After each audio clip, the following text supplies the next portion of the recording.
आज की हमारी क्लास है सी भाषा के तत्व, जिसके अंदर हम पढ़ने वाले हैं कैरेक्टर सेट, टोकन, ऑपरेटर्स और डाटा टाइप।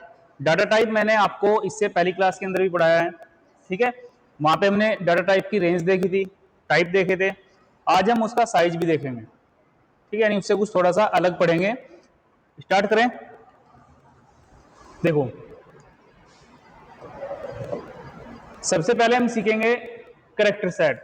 कैरेक्टर सेट क्या होता है? उसके अंदर अक्षर होते हैं, अंक होते हैं और विशेष चिन्ह होते हैं। दूसरा हम सीखेंगे टोकन। टोकन के अंदर क्या होता है? टोकन के अंदर कीवर्ड, आइडेंटिफायर और कांस्टेंट होते हैं, ठीक है। उसके बाद सीखेंगे हम ऑपरेटर। ऑपरेटर में क्या मिलेगा आपको? गणना और निर्णय लेने के संकेत, यानी आप गणना कैसे करेंगे और आप निर्णय कैसे लेंगे, इसके संकेत आपको कहां पे मिलेंगे? ऑपरेटर के अंदर। उसके बाद आप सीखेंगे डाटा टाइप। डाटा टाइप मैंने आपको बताया था इससे पहली क्लास में। इसके अंदर हम वेरिएबल के प्रकार और उसके साइज को देखेंगे। जो पहली क्लास हुई थी, इससे पहले 2 क्लास हुई है वेरिएबल की, ठीक। उसके अंदर वेरिएबल को अच्छे से क्लियर कर दिया गया है। अगर कोई डाउट बच रहा है तो डाउट आप पूछ सकते हैं, ठीक है। फिलहाल अभी आगे चलते हैं। तो ये समझ में आ गया आज हम क्या सीखने वाले हैं, ठीक है।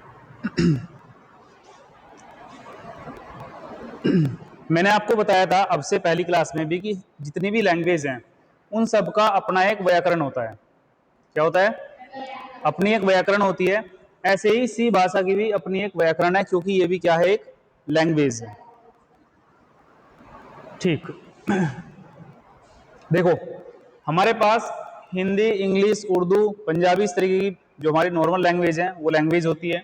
और कंप्यूटर के पास अपनी सी लैंग्वेज है, सी प्लस प्लस है, डॉट नेट है, पीएचपी है या जावास्क्रिप्ट है, इस तरीके की लैंग्वेज है। तो हम दोनों को कंपेयर करते हैं थोड़ा पहले।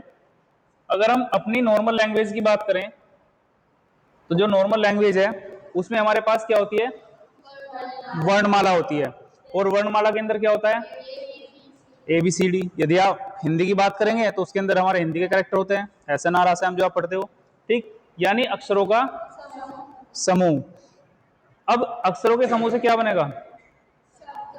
शब्द बनेंगे। लेकिन सबसे पहले तो हमें वर्णमाला सीखनी पड़ेगी ना। सबसे पहले तो हम वर्णमाला सीखते हैं, क्योंकि हम एक लैंग्वेज सीख रहे हैं।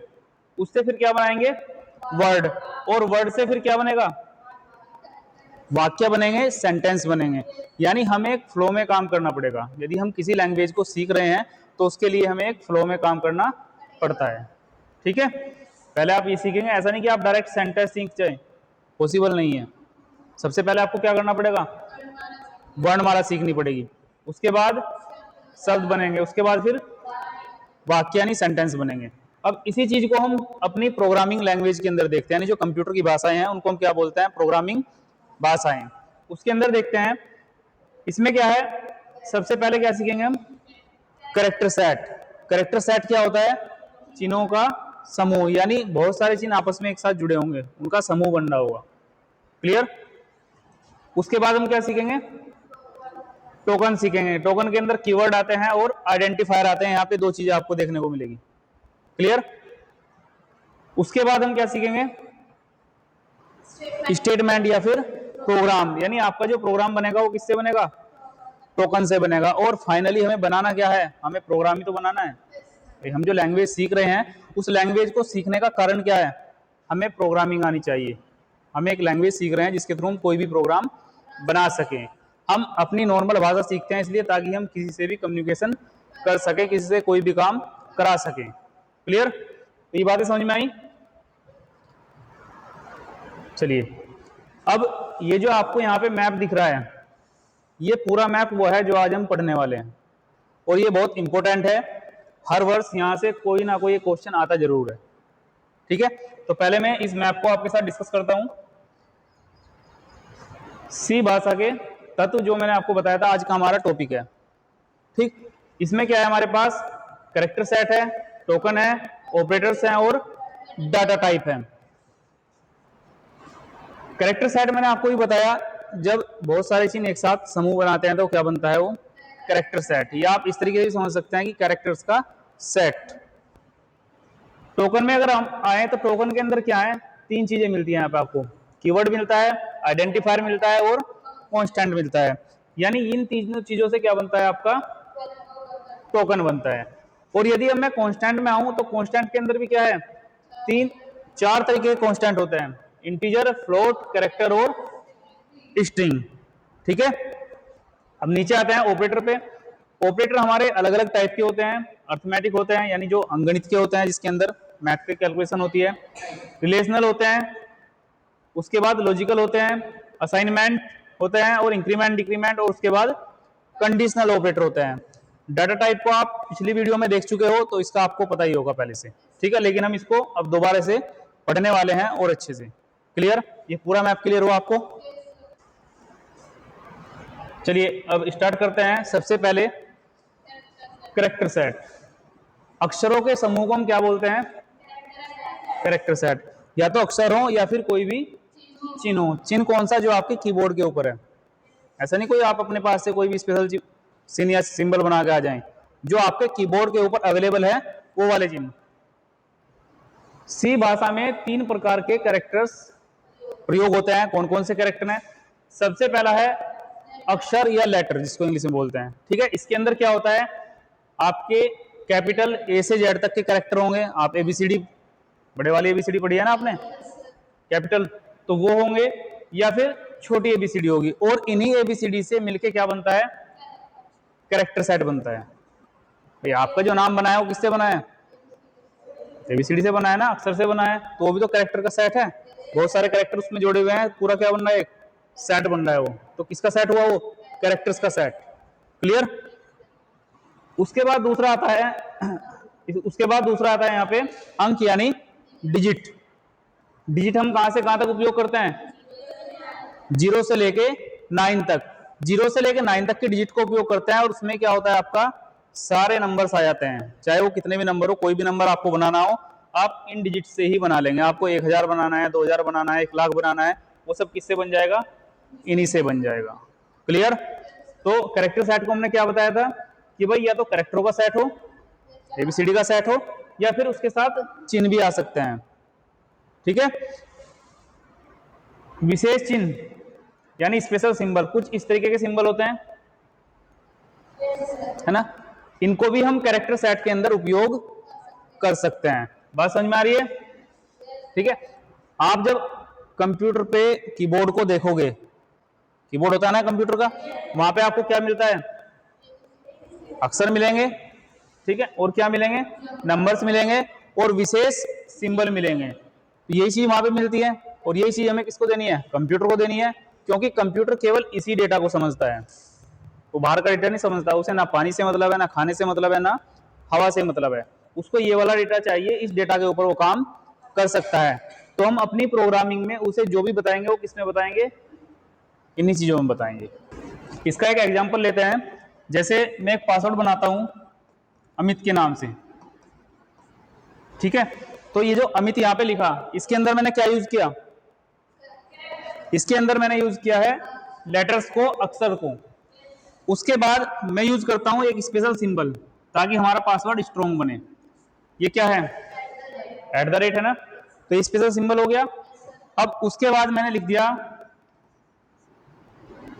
1998, ये मैंने अपना पासवर्ड बनाया। ये मैंने क्या बनाया? अपना पासवर्ड बनाया। अब इसके अंदर क्या क्या चीजें आपको देखने को मिल रही है? भाई यहाँ पे तो अक्षर है, और यहाँ पे क्या है? सिंबल है, और यहाँ पे क्या है? डिजिट्स हैं। तो ये पूरा का पूरा क्या बन गया? ये पूरा का पूरा कैरेक्टर सेट बन गया। तो सी भाषा में जब भी हमें कैरेक्टर सेट बनाना हो तो हमें यही ध्यान रखना है कि हम केवल 3 चीजों को उपयोग करेंगे। नंबर 1 लेटर, नंबर 2 डिजिट, और नंबर 3 सिंबल। क्लियर? बात समझ में आई? कोई डाउट?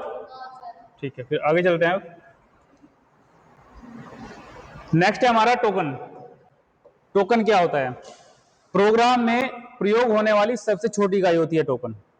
एमसीक्यू भी आ सकता है कि प्रोग्राम में प्रयोग होने वाली सबसे छोटी इकाई क्या होती है। नीचे आपको ऑप्शन मिलेंगे, जिसमें एक ऑप्शन होगा टोकन। तो आपको याद रखना है कि प्रोग्राम में उपयोग होने वाली सबसे छोटी इकाई क्या होती है? टोकन। सी भाषा में कीवर्ड, आइडेंटिफायर और कांस्टेंट, ये सभी क्या होते हैं? टोकन होते हैं। मैंने जब मैप आपको पढ़ाया था अभी, ठीक है, उसमें बताया था ये सब चीजें। ठीक, सबसे पहले देखते हैं कीवर्ड को। कीवर्ड मींस सुरक्षित शब्द। अब सुरक्षित क्या है? पहली बात, इन कीवर्ड्स को हम किस में लिखते हैं? Lower case. लोअर केस का मतलब छोटी एबीसीडी में लिखेंगे आप, बड़ी एबीसीडी में कभी भी लिखे नहीं जाते। और इनकी संख्या कितनी होती है? 32। यानी 32 ऐसे शब्द हैं जो पहले से ही सुरक्षित कर दिए गए हैं। सुरक्षित मीन्स उनको कंप्यूटर ने अपने तरीके से समझ लिया है, अब आप उनको एज ए वेरिएबल यूज नहीं कर सकते। ठीक है, क्योंकि वेरिएबल को तो हम अपनी इच्छा से बनाते हैं भाई, वेरिएबल के नियम के अनुसार हम उसका नाम अपनी इच्छा से रख लेंगे। लेकिन यदि कोई नाम हम कीवर्ड से लेते हैं, यानी 32 वर्ड आपको दिखाए जाएंगे भी, उन 32 वर्ड में से उस कोई भी वर्ड हमें वेरिएबल में नहीं लेना। क्यों नहीं लेना? क्योंकि उस वर्ड का अपना एक मीनिंग है जो कंप्यूटर उसको समझता है, आप अपनी तरफ से उसका कोई भी मीनिंग नहीं दे सकते। क्लियर? बात समझ में आ गई? उदाहरण समझिए, ट्रेन की जो सीट होती है ना, उस पे रिजर्वेशन हो रहा है, पूरा जो डब्बा है वो किसका है? रिजर्वेशन का है। आपने अपना कोई रिजर्वेशन नहीं कराया, आपने लोकल टिकट लिया हुआ है, क्या आप उस डब्बे में चढ़ के किसी भी सीट पर बैठ सकते हैं? क्यों नहीं बैठ सकते? क्योंकि वो सुरक्षित कर दी गई है, वो रिजर्व कर दी गई है सीट कि भाई इसको आप यूज नहीं कर सकते। लेकिन ऐसा नहीं कि आप उस पर बैठ नहीं सकते, बैठ तो सकते हैं ना, लेकिन एक कंडीशन है कि वो सुरक्षित कर दी गई है, आपके ऊपर कार्यवाही हो सकती है अगर आप वहां पे बैठेंगे। तो यहाँ पे भी कुछ कीवर्ड्स को क्या किया गया? कुछ कीवर्ड्स को सुरक्षित कर दिया गया कि इनको आप यूज नहीं करेंगे अपने तरीके से, एक नियम के अनुसार तो करेंगे लेकिन अपने तरीके से नहीं करेंगे, आप कहीं भी उठा के इनको लगा लेंगे। क्लियर? उसके बाद बात करते हैं आइडेंटिफायर। आइडेंटिफायर में आपका आता है वेरिएबल, जिसकी हमने 2 क्लास पहले ली, ठीक है। दूसरा आता है कांस्टेंट, इसको भी हम अभी पढ़ेंगे। और तीसरा आता है फंक्शन के नाम। हम सी भाषा के अंदर फंक्शन बनाते हैं क्योंकि पूरी सी भाषा फंक्शन बेस ही है। कांस्टेंट का मतलब जिसको बदला ना जा सके, जो चेंज ना हो उसे क्या कहेंगे? कांस्टेंट कहेंगे। ठीक, तो आइडेंटिफायर में हमारी 3 चीजें आती हैं, वेरिएबल, कांस्टेंट और फंक्शन। उसके बाद कांस्टेंट को समझो, जिसका मान प्रोग्राम में क्या रहे? स्थिर। स्थिर का मतलब जो एक बार मान रख दिया गया वो रख दिया गया, उसके बाद वो चेंज होने वाला नहीं है। क्लियर? तो कांस्टेंट एक ऐसा आइडेंटिफायर होता है जिसके मान को आप चेंज नहीं कर सकते। बात समझ में आ गई? यहां तक कोई डाउट? ठीक, अब देखो यहां पे मैं आपको समझाता हूं। ये जो इंटीजर है इसका मतलब क्या है? हमने वेरिएबल बनाया था ना कल की क्लास में, जो आपको वेरिएबल बना के दिखाया, मतलब प्रैक्टिस करके दिखाई थी आपको पूरी वेरिएबल के थ्रू, उसमें मैंने इस तरीके से वेरिएबल बनाया था एक, है ना। तो सबसे पहले मैंने क्या लिखा था? इंटीजर लिखा था। क्यों? क्योंकि हमने क्या बताया था? उसका डाटा टाइप, है ना। डाटा टाइप हमने बताया सबसे पहले, क्योंकि जब भी हम किसी वेरिएबल को बनाते हैं तो वेरिएबल को बनाने के लिए सबसे पहले क्या बताना पड़ता है? डाटा टाइप बताना पड़ता है कि किस टाइप का डाटा आने वाला है। उसके बाद हमने क्या किया था? वेरिएबल का नाम रखा था जो हम अपनी इच्छा से रख सकते हैं। क्लियर? उसके बाद हमने इसको क्या दी थी? वैल्यू दी थी। यही तो किया था, है ना। अब देखो ये जो इंटीजर है ये क्या है? कीवर्ड है। कीवर्ड क्यों है? क्योंकि कंप्यूटर इसको पहचानता है, इसका एक मीनिंग है, इसको उसने अपने पास रखा हुआ है कि भाई अगर आप ये लिखोगे ना INT इंटीजर, तो मैं समझ जाऊंगा कि आप इंटीजर वैल्यू देने वाले हैं। क्लियर? तो उसने पहले इसको क्या कर रखा है? रिजर्व कर रखा है, ठीक है।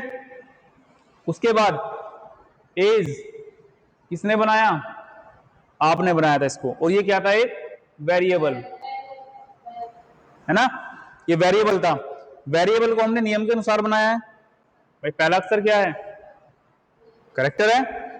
नियम में ये है कि पहला अक्षर कभी भी नंबर नहीं होना चाहिए, तो नंबर तो है नहीं, बाद में नंबर लगा सकते हैं, बीच में कोई गैप है नहीं, है ना।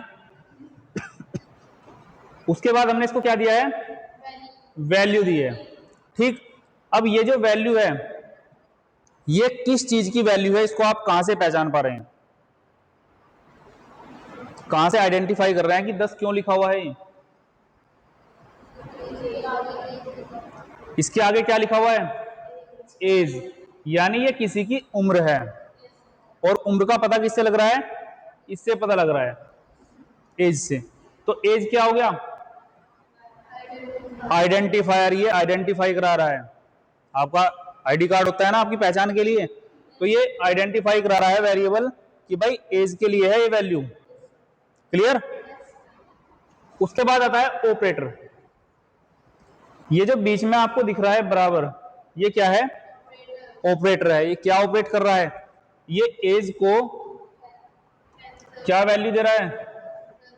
10 वैल्यू इसको असाइन हो रही है, 10 वैल्यू इसको दे रहा है। इसका मीनिंग यही है कि भाई ये जो 10 वैल्यू है किसकी है? एज की है। अगर मैं इसको बीच में से हटा दूं तो क्या इसका कोई मीनिंग होगा? आप समझ नहीं पाएंगे कि 10 वैल्यू क्या है, ये पूरा एक वेरिएबल है या ये किसी को वैल्यू दी जा रही है। क्लियर? अब इससे आगे आते हैं। इससे आगे क्या है? कांस्टेंट। कांस्टेंट मैंने आपको अभी बताया था, जिसको हम चेंज नहीं कर सकते। अब ये जो वैल्यू लिखी हुई है 10, ये किसी की एज है। क्या मैं किसी की एज को चेंज कर सकता हूं? नहीं कर सकता ना। यानी आपकी जो डेट ऑफ बर्थ है, जैसे सपोज करो आपका जन्म हुआ है 2001 में, तो क्या मैं उसको बदल सकता हूं? वो तो कांस्टेंट रहेगी ना हमेशा के लिए। बाकी आप अगर फर्जीवाड़ा करें तो बात अलग है, लेकिन वो करना नहीं चाहिए। जो आपकी रियल एज है वो वही रहेगी। तो जो चीजें हम बदल नहीं सकते उसको हम क्या बोलते हैं? कांस्टेंट। क्लियर? बात समझ में आ गई? तीनों चीज समझ में आया? कीवर्ड, आइडेंटिफायर और कांस्टेंट। कोई डाउट? आगे चले। अब देखते हैं कीवर्ड को। देखो, आप चाहें तो यहां से परिभाषा भी इनकी लिख सकते हैं, ठीक है? क्योंकि ये आज के लिए नहीं है प्रोग्रामिंग, आपके भविष्य के लिए। कंप्यूटर खत्म होने वाला नहीं है, कंप्यूटर तो हमेशा चलता रहेगा जब तक ये दुनिया रहेगी, ठीक है? और जब कंप्यूटर को चलाना है तो उसके लिए क्या चाहिए? प्रोग्रामिंग चाहिए, क्योंकि हमें सॉफ्टवेयर बनाने पड़ेंगे। हार्डवेयर बिना सॉफ्टवेयर के काम करने वाला नहीं है। कीवर्ड क्या है? कुछ शब्द जो सी भाषा में सुरक्षित हैं, रिजर्व है ना, जिन्हें कीवर्ड कहते हैं। इनका विशेष अर्थ होता है और इनमें केवल लोअर लेटर प्रयोग होते हैं। और इनकी संख्या कितनी होती है? 32 होती है, 32 होती है। लेकिन ये 32 किस में होती है? सी लैंग्वेज में। ऐसा नहीं सभी लैंग्वेज में होती है। सी लैंग्वेज के अंदर इसकी संख्या कितनी है? 32। यानी 32 वर्ड ऐसे बनाए हुए हैं जो पहले से क्या कर दिए गए हैं? रिजर्व कर दिए गए हैं। उसके कुछ एग्जाम्पल देखते हैं। जैसे पहला है क्या? इंटीजर, दूसरा फ्लोट, तीसरा character, if, else, for, while, return, void, double, break, switch. ठीक है? ये सब क्या है? कीवर्ड है। लेकिन 32 से संख्या पूरा यहाँ पे नहीं लिख सकता, आपको केवल समझाने के लिए अभी कम यूज किए हैं। लेकिन जब आप प्रोग्रामिंग करेंगे, आप इनको बार बार पढ़ेंगे, बार बार लिखेंगे, तो आपको ये अपना आप याद हो जाएंगे। क्लियर? और इनकी एक पहचान और है। अगर आपको इनकी पहचान करनी होगी कौन सा वर्ड कीवर्ड है, जब आप टर्बो सी में लिखते हैं, जहां पे मैंने प्रोग्राम बनाया था, इससे पहली क्लास में प्रोग्राम बनाया था ना एक नीली स्क्रीन के ऊपर, उसमें जब भी आप कीवर्ड को लिखेंगे तो वो कीवर्ड अपना कलर चेंज कर देगा। उसका कलर हो जाएगा व्हाइट। अगर किसी शब्द का कलर व्हाइट हो रहा है उस स्क्रीन के ऊपर, तो समझ जाना वो पहले से क्या है? रिजर्व है, और वो क्या है? एक कीवर्ड है। बात समझ में आई? कोई डाउट? बस ध्यान रखना है कि जो कीवर्ड है उनको हम कभी भी वेरिएबल नहीं बनाएंगे, क्योंकि वेरिएबल हम अपने तरीके से बना रहे हैं, और जो कीवर्ड है वो कंप्यूटर ने अपने तरीके से सुरक्षित किए हुए हैं, उनकी एक अपने आप से मीनिंग है। ठीक है? ये क्या है? पेन। स्पेलिंग क्या होती है? PEN, pen. जब आप पेन पढ़ते हो तो इसका मीनिंग क्या समझते हो? मतलब क्या इसका आपके दिमाग में क्या आता है? नहीं, पेन तो आ गया, आपके दिमाग में आता है इससे मैं पानी पी सकता हूँ,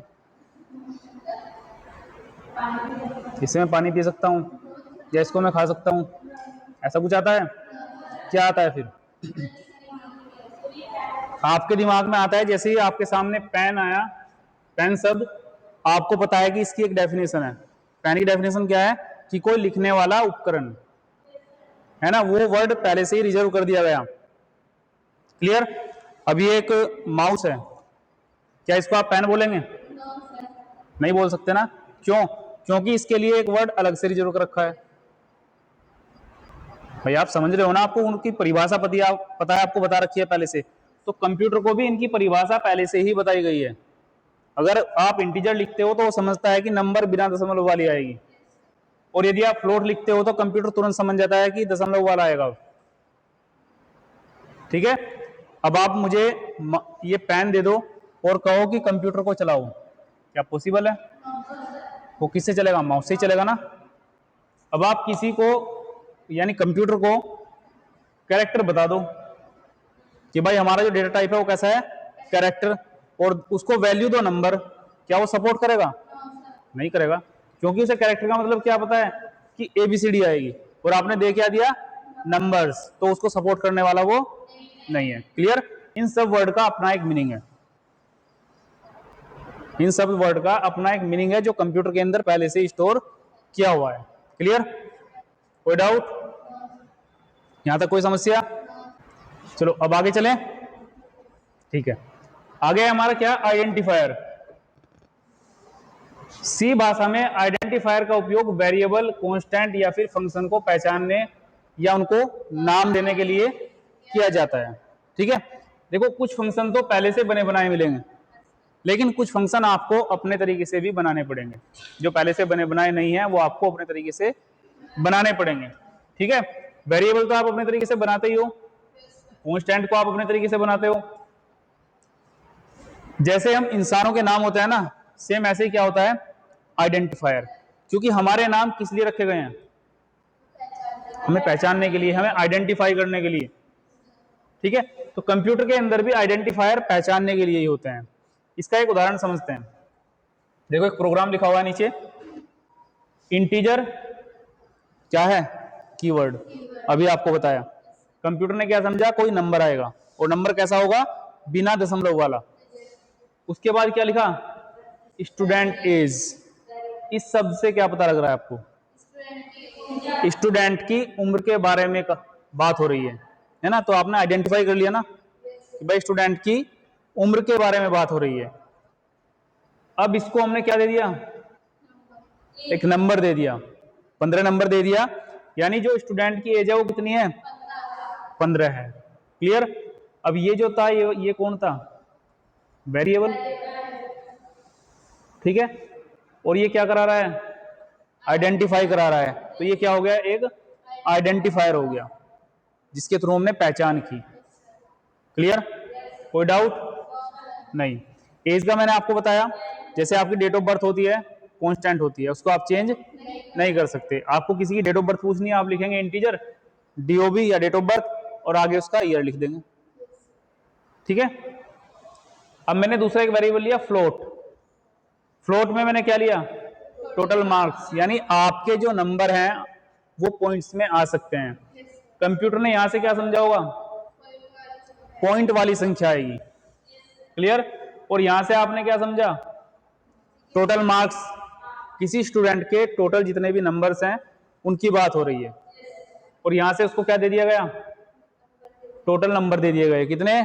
95.5। क्लियर? ये वैल्यू सही है। कैसे पता लगा? फ्लोट के थ्रू। बात समझ में आ गई? बात समझ में आई? ठीक। अब यहाँ पे जो स्टूडेंट की एज है या टोटल मार्क्स है वो क्या है? आइडेंटिफायर है। क्लियर?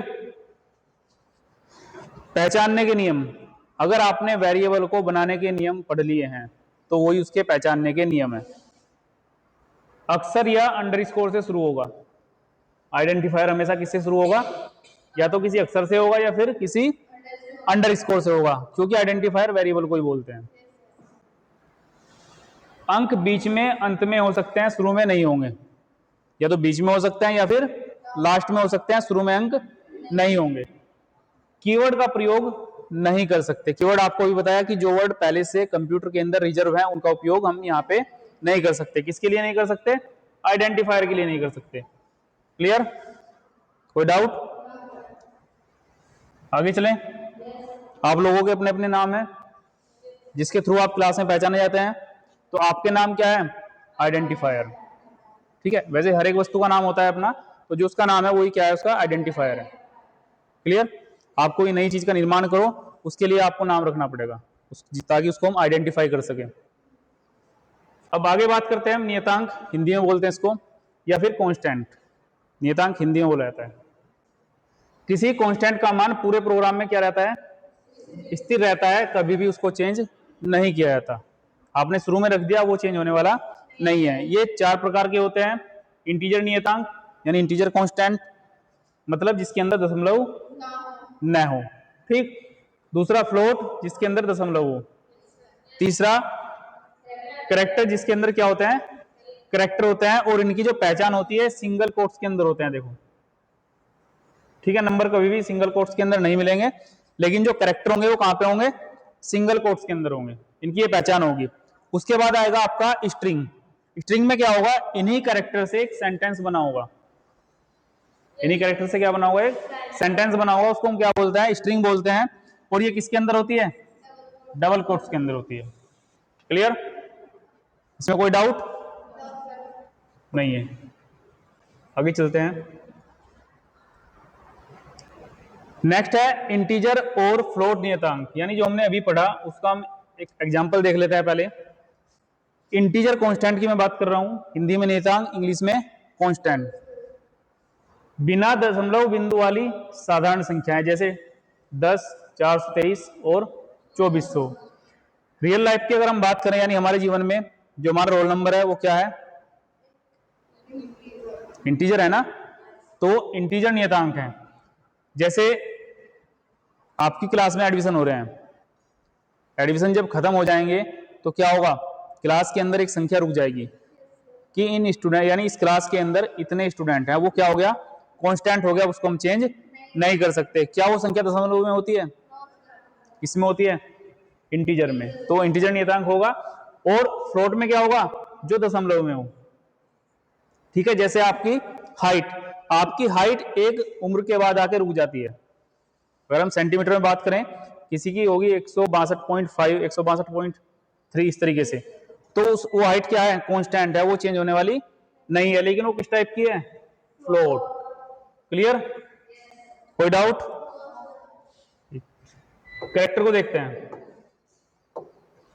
कैरेक्टर में क्या है, इसमें सिंगल कोटेशन होती है, जिसके अंदर हम कैरेक्टर को लिखते हैं। जैसे मैंने बी लिखा हुआ है, एस लिखा हुआ है और स्लैश टी लिखा हुआ है। ठीक है, जैसे आपके नाम का पहला अक्षर या किसी भी वस्तु के नाम का पहला अक्षर, अक्षर की बात कर रहे हैं, पूरे वर्ड की बात नहीं कर रहे, केवल अक्षर, उसको हम क्या बोलेंगे, कैरेक्टर। नियतांक क्यों बोला, क्योंकि जो नाम आपका एक बार रख दिया वो रख दिया गया, वो चेंज होने वाला नहीं है। उसके बाद स्ट्रिंग नियतांक, ये किस में होती है, डबल कोटेशन में होती है। जैसे दिस इज प्रोग्रामिंग। ठीक है, ये पूरा का पूरा क्या बना, एक वाक्य बना, एक पूरा सेंटेंस बना, लेकिन ये किसके अंदर है, डबल कोटेशन के, जिसके कारण हमने इसको क्या बोला, स्ट्रिंग, है ना। और ये नियतांक क्यों है, क्योंकि इसको हम चेंज नहीं कर सकते। फॉर एग्जाम्पल, आपके जो विद्यालय का नाम है वो हमेशा वही रहेगा, जो एक बार सेट कर दिया एसडी इंटर कॉलेज, वही रहेगा। ठीक है, तो वो क्या हो गया, एक नियतांक हो गया, यानी एक कांस्टेंट हो गया, जिसको हम चेंज नहीं कर सकते। चलो अब आगे बात करते हैं ऑपरेटर्स की। बहुत इंपॉर्टेंट है ये, क्योंकि आप जब सी भाषा के अंदर प्रोग्राम बनाएंगे तो ऑपरेटर्स के बिना तो आपका काम चलने वाला नहीं है। आपको वहां पे जोड़, घटा, गुणा, भाग सब कुछ करना पड़ेगा।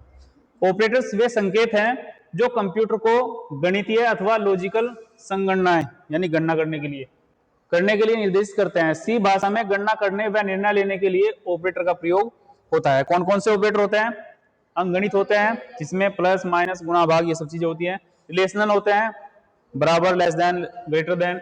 लॉजिकल होते हैं, एंड और नॉट। असाइनमेंट होते हैं, असाइनमेंट में आपका इक्वल होगा, प्लस इक्वल होगा, माइनस इक्वल होगा, स्लैश इक्वल होगा।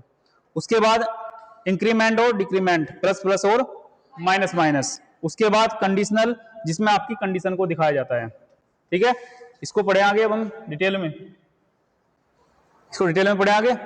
ठीक है, सबसे पहले बात करता हूं मैं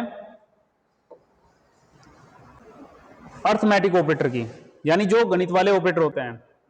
ये आप लोग बचपन से सीखते आ रहे हैं, इसका पता है आपको? क्या होता है ये? जोड़, प्लस, दो नंबर्स को जोड़ता है। ये क्या है? माइनस, यानी घटा, दो नंबर्स को घटाता है। ये क्या है? गुना, मल्टीप्लिकेशन, दो नंबर्स की गुना करता है। उसके बाद ये कौन है? भाग, ये क्या करता है? दो नंबर्स की आपस में डिवीजन करता है, उनको भाग करता है। क्लियर? उसके बाद ये वाला मॉड्यूलस, ये क्या करता है? ये शेष निकाल के देता है। आप जब इसको लगाएंगे तो ये केवल शेष देगा, ना कि आपको भागफल देगा। क्लियर? इसके ऊपर भी हम एक प्रोग्राम बनाएंगे। तो ये है आपके क्या? Arithmetic operator. इनको आप लोग पहले से जानते हैं तो आपको याद होंगे। अब बात करते हैं रिलेशनल ऑपरेटर की। रिलेशनल का मतलब आपका रिलेशन से है। आपके घरों में रिलेशन होते हैं ना, कोई आपके पिता है, माता है ना, भाई है, बहन है। अब भाई बहन एक से ज्यादा भी हो सकते हैं, छोटे बड़े भी हो सकते हैं, बराबर के भी हो सकते हैं। तो उनमें रिलेशन को कैसे देखते हैं? देखो, अगर बराबर लगा हुआ है दो बार तो वो क्या दिखाएगा? इक्वल, कि दोनों भाई क्या हैं? बराबर हैं। ठीक? यहां पे क्या दिखाएगा? इसको बोलते हैं हम नॉट इक्वल, यानी बराबर नहीं है। उसके बाद ये क्या होता है? ग्रेटर देन, बड़ा है। उसके बाद लेस देन, छोटा है। उसके बाद ग्रेटर देन इक्वल, बड़ा है या फिर बराबर है। कभी अंदाजे से कहते हैं कि भाई ये जो हमारे मौसी का लड़का है ये मुझसे बड़ा भी हो सकता है या बराबर भी हो सकता है, ज्यादा नहीं पता। क्लियर? इसका आपने मैथ के अंदर उपयोग किया होगा, जब आप दो वैल्यू को कंपेयर करते हैं। जैसे आपने 2 लेस देन 3, क्या दिखा रहा है? 2 छोटा है किससे? 3 से। या 3 बड़ा है किससे? 2 से। या हम इसको दिखाएं तो ये क्या दिखाता है? 2 किसके बराबर है? 2 के बराबर है। लेकिन हम प्रोग्रामिंग के अंदर डबल बराबर यूज करेंगे। क्यों? क्योंकि अगर हम एक बराबर यूज करेंगे तो उसका मतलब होता है ये कि हमने उसको वैल्यू दे दी, है ना। हम वैल्यू नहीं दे रहे, हम क्या कर रहे हैं? कंपेयर कर रहे हैं। क्लियर? दोनों ऑपरेटर क्लियर? कोई डाउट नहीं है? ठीक है, आगे चलते हैं। आगे आपका लॉजिकल ऑपरेटर। लॉजिकल ऑपरेटर में क्या होता है? लॉजिकल ऑपरेटर में आपके पास एंड और नोट, तीन ऑपरेटर होते हैं। एंड में क्या होगा? दोनों कंडीशन सत्य होगी। दोनों कंडीशन सत्य कैसे? जैसे आप अपने फेसबुक अकाउंट पे लॉगिन करते हैं तो वहां पे आप क्या डालते हैं? यूजर नेम और पासवर्ड। अगर आपने यूजर नेम और पासवर्ड दोनों को सही डाला है, यानी दोनों सत्य हैं, तो क्या होगा? आप लॉगिन कर जाएंगे, है ना। तो वहां पे जो कंपैरिजन होगा, जब प्रोग्रामिंग के अंदर करते हैं उसको, तो वहां पे हम क्या लगाते हैं? एंड ऑपरेटर लगाते हैं कि भाई यूजर नेम और पासवर्ड यदि दोनों सत्य मिले तो ही परमिशन देना, वरना परमिशन मत देना। उसके बाद और की यदि हम बात करें तो और आपका इस तरीके से काम करता है जैसे हिंदी में अथवा काम करता है। दो क्वेश्चन दे दिए ना, आप इसको कर लो या इसको कर लो, अथवा, यानी ये और ये।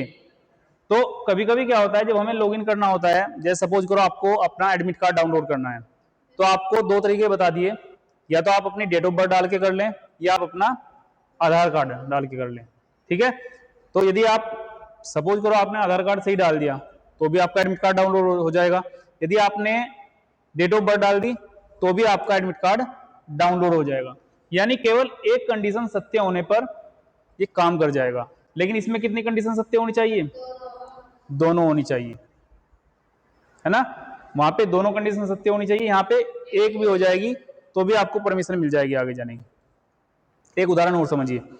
आप एग्जाम देने के लिए जाते हैं बोर्ड के अंदर, तो आपका पहचान पत्र देखा जाता है। सपोज करो आपका पहचान पत्र गुम हो गया, या उस पर जो लिखा था वो पानी में भीग के खत्म हो गया। अब यदि आपके पास आपका आधार कार्ड है, दूसरा ऑप्शन है आधार कार्ड, आप उसको दिखाएंगे तो आपको परमिशन मिल जाएगी। ऐसा नहीं कि आपको दोनों को ही मैच करके तभी आपको परमिशन मिलेगी, आपके पास एक भी होगा तो भी परमिशन आपको मिल जाएगी। तो और ये करता है, यानी एक कंडीशन सत्य होने पे भी चल जाता है। नोट क्या करता है? उल्टा करता है हमेशा, ये मना करता है। ठीक है? जैसे आपके घर वाले आपको किसी भी काम को कहते हैं तो आप क्या करते हो? नोट नहीं करना, उल्टा है ना। Not equal. आपके पिताजी आपको कहेंगे कि भाई दूध लेके आओ पीने के लिए, आप क्या कहेंगे? नहीं है। भले ही वो रखा हो लेकिन नहीं है, उल्टा काम करता है हमेशा। कैसे करेगा इसको भी हम देखेंगे जब प्रोग्रामिंग करेंगे। असाइनमेंट, असाइनमेंट का मतलब होता है किसी को असाइन करना, किसी को देना, ठीक है, किसी को वैल्यू देना। बराबर के थ्रू हमने वैल्यू दी, 5 किसको दी? ए को दी। यहां पे हमने वैल्यू दी किसको? ए को। कैसे दी? ए और बी को आपस में जोड़ के तब दी। सपोज करो ए की वैल्यू थी कितनी? 1 और बी की वैल्यू थी कितनी? 2, दोनों जोड़ी कितनी हो गई? 3। अब ए की वैल्यू कितनी हो गई? 3 हो गई, ठीक है। ये इसी तरीके से घटा के वैल्यू देता है, ये जोड़ के देता है और ये घटा के देता है, यानी जो चीज पहले लिखी हुई हो वो पहले होगी और दूसरे वाली उसके बाद होगी। पहले जुड़ेगा उसके बाद उसको वैल्यू दी जाएगी।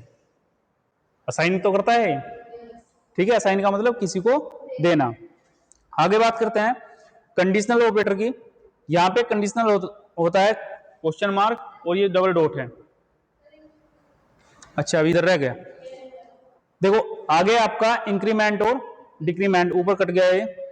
अगर आपने कहीं पे प्लस प्लस लिखा है प्रोग्रामिंग के अंदर तो इसका मतलब एक वैल्यू बढ़ जाएगी, ठीक। और यदि आपने माइनस माइनस लिखा है तो एक वैल्यू घट जाएगी। ये आपको अभी क्लियर नहीं हो पा रहा होगा अच्छे से, इसको जब हम प्रोग्रामिंग करेंगे तब आपको समझ में आएगा कि हम एक वैल्यू को कैसे बढ़ा रहे हैं या एक वैल्यू को कैसे घटा रहे हैं।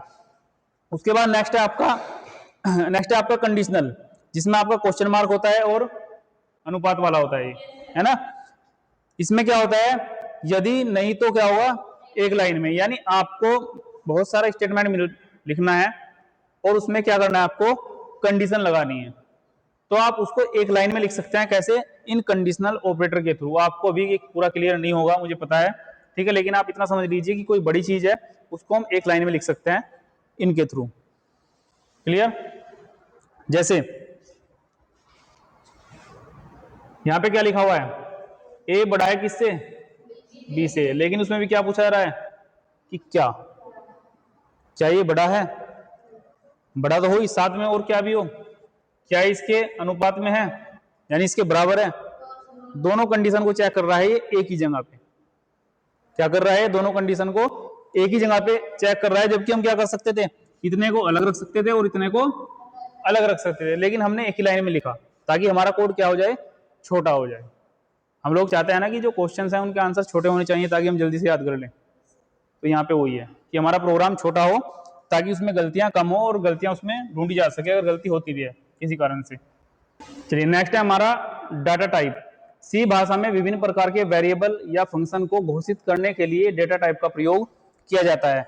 आप जब वेरिएबल को बनाएंगे तो आपको क्या बताना पड़ेगा? सबसे पहले डाटा टाइप, ठीक। वेरिएबल में हमें सीखा था। इसी प्रकार से जब हम कोई फंक्शन बनाते हैं तो भी हमें क्या बताना पड़ता है? डाटा टाइप, यानी उस फंक्शन का डाटा कैसा है। क्लियर? हर डाटा टाइप का अपना एक मेमोरी का साइज होता है, यानी जितने भी डाटा टाइप है उनका अपना एक मेमोरी का साइज होगा कि वो कितनी मेमोरी लेंगे। यहाँ पे एक पूरी उसकी टेबल बनी हुई है। जैसे बात करें कैरेक्टर की, तो कैरेक्टर कितना लेता है? 1 बाइट लेता है। इंटीजर कितना लेता है? 2 बाइट। फ्लोट कितना लेता है? 4 बाइट। डबल कितना लेता है? 8 बाइट। वॉइड कितना लेता है? 0 बाइट। और शॉर्ट कितना लेता है? 2 बाइट। लॉन्ग कितना लेता है? 4 बाइट। अब ये है क्या? बाइट है क्या? बाइट बनती है बिट से। और बिट क्या होती है? बाइट की बात कर लेते हैं पहले से। देखो जो बाइट है यहाँ पे, आपकी जो डेटा स्टोर होता है ना कंप्यूटर में, वो किस में होता है? 0 1 में, ऐसे होता है, ठीक है। अब ये कितनी बिट है? कितनी बाइट है? 7 बाइट है ना।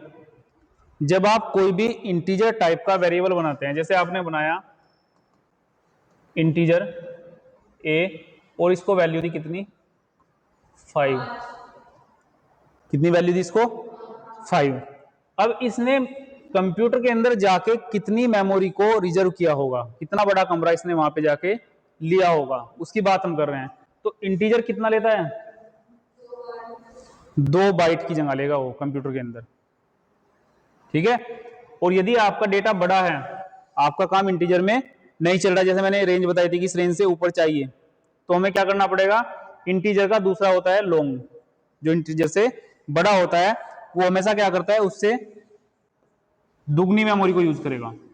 इंटीजर कितनी ले रहा है यहाँ पे, 2 बाइट ले रहा है, लेकिन लॉन्ग कितनी ले रहा है, 4। यानी कहने का मतलब यह है कि इंटीजर का अगर साइज, आपका जो वैल्यू है उसका साइज ज्यादा है, 32,767 से 32,768 तक मैंने बताया था आपको पहली क्लास में, ठीक है। अगर उससे ऊपर की वैल्यू आप ले रहे हैं, सपोज करो आप फोन नंबर यूज कर रहे हैं, तो फोन नंबर तो 10 डिजिट का होता है, तो वो तो इंटीजर में आने वाला नहीं है, उसको हम किस में लेंगे, लॉन्ग में। ऐसे ही फ्लोट का होता है, फ्लोट का जो साइज होता है कितना होता है, 4 बाइट। इसका क्यों होता है 4 बाइट और इसका क्यों होता है 2 बाइट? देखो फ्लोट के पास 2 वैल्यू होती है, दशमलव से पहली और दशमलव से बाद की, तो 2 बाइट की है और 2 बाइट की ये वाली है, इसलिए 4 बाइट है। क्लियर? अब यदि इसकी भी रेंज से हम ऊपर जा रहे हैं तो उसमें हमें क्या यूज करना पड़ेगा, उसमें हम यूज करेंगे डबल, क्योंकि इसका दुगना होता है। ठीक है, हमने अपने प्रोग्राम में लिखा था वॉइड मेन, जहां मैंने आपको बताया था पहली क्लास में कि वॉइड मेन यानी मेन गेट यहां से स्टार्ट हुआ, वॉइड कितनी लेता है, 0 बाइट, यानी वो केवल दिखावे के लिए है। लेकिन वॉइड भी एक कीवर्ड है, ध्यान रखना, ठीक है, वो केवल दिखावे के लिए है, वो कोई भी वैल्यू नहीं रखता। उसके बाद सोर्ट आपका सेम इंटीजर टाइप का ही होता है, और कैरेक्टर आपका केवल 1 बाइट लेता है। जो सबसे कम बाइट कौन लेता है, कैरेक्टर लेता है। वॉइड तो कुछ लेता ही नहीं है, वो तो केवल दिखावे के लिए है। जैसे आप अपने नाम के पीछे लगा लेते हो ना कुमार, तो कुमार तो किस चीज को नहीं बता रहा, एक सिंपल केवल सजावट के लिए आपके नाम का। लेकिन यदि आप अपना कोई सरनेम लगा रहे हो, आपने शर्मा लगा लिया या कुछ भी लगा लिया, बीच में गुप्ता लगा लिया, कुछ भी लगा लिया, उसका एक मीनिंग होता है ना। तो हमारा वॉइड मेन ऐसा है, जैसे हम अपने नाम के पीछे कुमार लगा लेते हैं, उसका कोई मीनिंग नहीं है, उसकी कोई वैल्यू नहीं है। ये क्लियर हुआ? कोई डाउट? कोई डाउट? इनको याद कर लेना, ठीक है, याद हो जाएंगे। अब देखो हमने क्या क्या सीखा।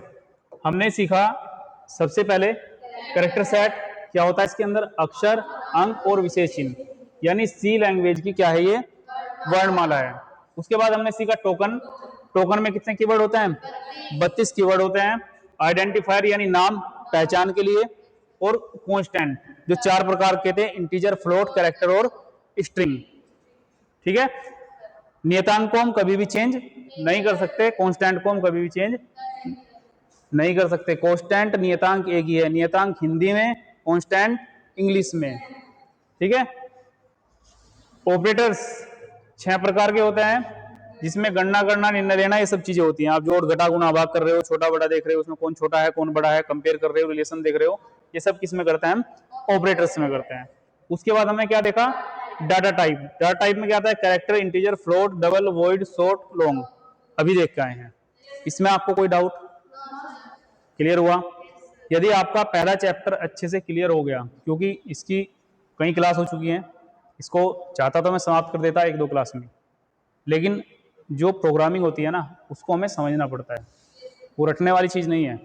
उसको यदि आपने समझ लिया तो उसमें इतना मजा आएगा कि आपको किसी सब्जेक्ट में आने वाला नहीं है, और यदि आपने उसको नहीं समझा तो फिर वो समझ आने वाली नहीं है, फिर तो वो सिर के ऊपर से जाएगी। ठीक है, दूसरा प्रोग्रामिंग का जो टॉपिक है, प्रोग्रामिंग ऐसा नहीं कि आपके काम ना आए, इसके बिना तो काम चलेगा ही नहीं,